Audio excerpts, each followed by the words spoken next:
Hi everyone! Welcome back to the City of Pines and the summer capital of the Philippines, Baguio City. Here I am again. I'm Momshie Jhen, your Igoroto Momshie. You know what? For today, I have a good news for you. Lahat ng mga nag-aasam na makapunta at makabisita ng Baguio pero nahihirapan sa mga documents and mga guidelines, well, the good news is Baguio is now open for all travelers and tourists for the entire Philippines. Yes, you heard it right. So, hindi na lang siya limited sa Luzon, but it's also open for Visayas and for Mindanao. So, ladies and gentlemen, please do watch this video until the end because i-explain ko po sa inyo yung updated na guideline as of March 2, 2021. And of course, all the requirements for tourists, returning OFWs, for residents, non-residents, and of course, for our regular travelers. Alright, so I'll see you in a bit.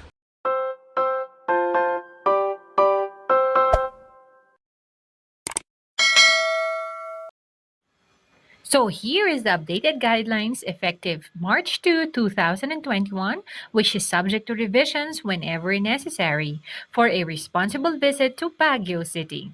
First, of course, is to create an account and register your travel at visita.baguio.gov.ph. So each person must have an uploaded valid ID and current photo or profile picture to be uploaded at the system. Minors may use their parents' ID if there's no ID available for them.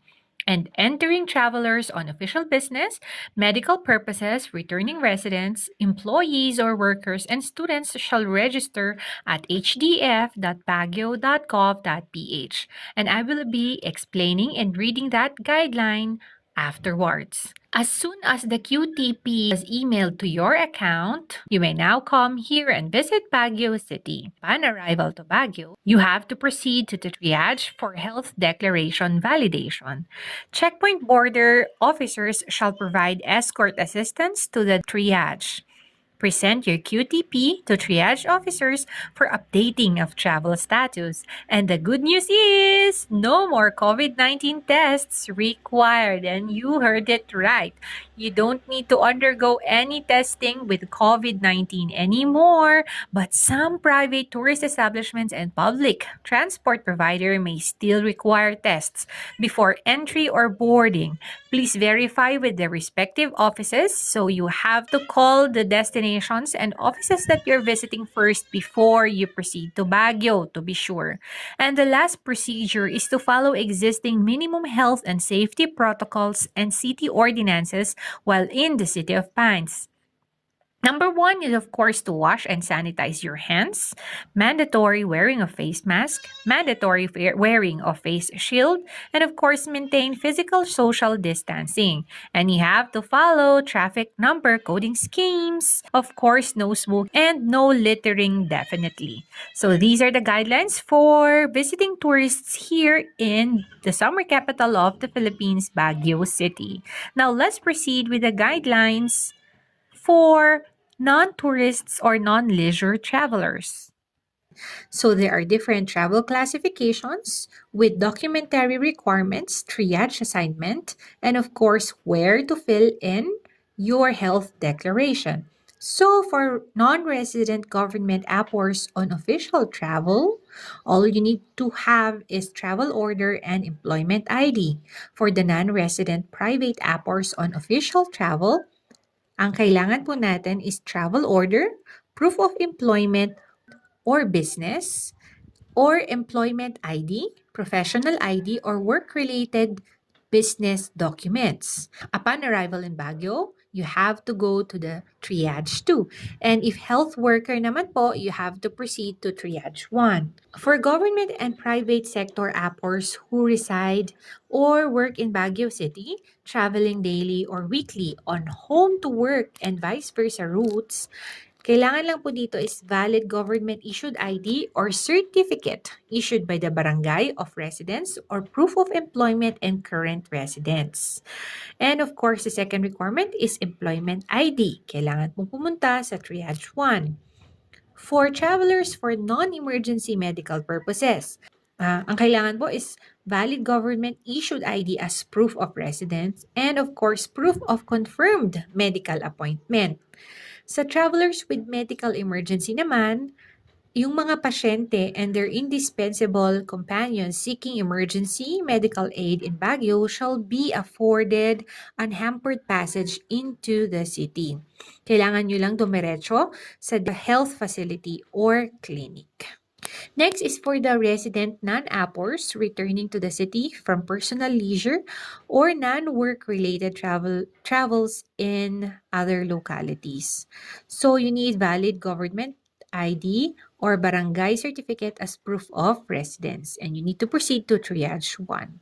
For returning Baguio residents or RBR, valid ID din po or barangay certificate as proof of residence. And that's triage 2. OFWs and returning overseas Filipinos, valid government-issued ID or barangay certificate as proof of residence, valid Philippine passport, travel documents, or ACR I-card, medical certificate issued by Bureau of Quarantine. Number 4 is OWA or POEA documents or Seaman's Book.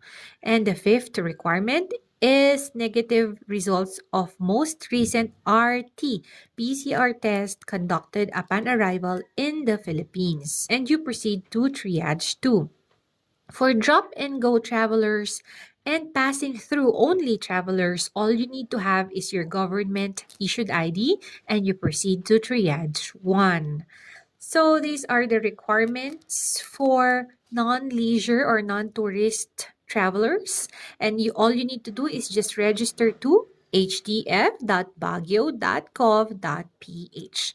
For other guidelines, cargo and logistic services for essential and non-essential goods and utilities for water, electricity, IT, telecommunications, fuel products, waste management shall be afforded unhampered passage, but may be subject to random inspection by the members of the Philippine National Police. Next is government agencies and instrumentalities providing emergency services or humanitarian aid during times of typhoon or calamity shall be afforded unhampered passage as well. And for travelers who have COVID-19 symptoms at triage shall be referred to the nearest health facility or health facility of choice. Alrighty, so this is the complete guidelines as of March 2, 2021. However, this may change anytime and as needed, depending on the situation, depending on our health situation and the guidelines set by IATF and the Philippine government. So, if you want to know the different packages and the tourist attractions open for Baguio, you can check out my next video or you can check out the tour operator accredited by the Department of Tourism and ride that creative jeepney here at the description below if you want to avail of their tour packages. Before I end, I just want to remind you to take nothing but pictures, kill nothing but time, leave nothing but footprints, and bring nothing but only memories. Stay safe, be happy, and keep the faith. See you in our next adventure. Mwah.